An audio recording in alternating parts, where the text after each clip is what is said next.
Еврей халқының нақыл сөздері.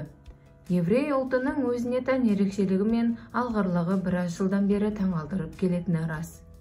Әсіресе бала тәрбиесіндегі амалдарын үлгі етсек, шешім қабылдаудағы, тереңнен ойлаудағы қадамдары туралы ел арасында анекдоттар да бар.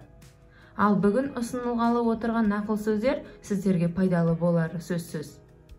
Егер мәселені ақшамен шешсеңіз, ол мәселе емес, ол шығын. Құдай адамға көп тыңдасын деп екі құлақ, аз сөйлесін деп бір ауыз берді. Қонақ пен балықтың 3 күннен кейін иісі шыға бастайды. Тәтті болсаңыз сізді жеп қояды, ащы болсаңыз түкіріп тастайды. Адам тым болмаса әуесқойлық үшін өмір сүру қажет. Білім көп жеріңізді алмайды. Махаббат қандай тәтті болса да, одан компот қайната алмайсың. Алыстан барлық адам жаман емес. Ата-аналар балаларын сөйлетуге үйретсе, балалары сөйлемеуге үйретеді. Егер әйелдер аз сөйлесе, еркектер көп нәрсе тындырар еді. Жақсы сөйлегеннен үндемей қалу қиын.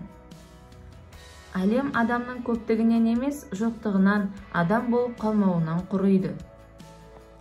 Шаруаның жоқтығы ұлы істерге жетелейді. Адамның жасы келген сайын нашар көре бастайды, алайда кең ауқымда көреді. Барлық адам ақшаның жоқтығына шағымданады, ал ақылдың аздығы туралы сөз қозғамайды. Текенің алдыңғы жағынан, аттың артқы жағынан, ақымақтың жан жағынан қорқу керек. Баласы жоқ адамдар балаларды жақсы тәрбиелейді. Қорыққаннан өлгенше, күлкіден өлген артық. Шашыңызға ақ түссе даналықтың емес, қартайғаныңыздың белгісі. Тәжірибе деген адам өзінің жіберген қателіктерін айтатын сөз.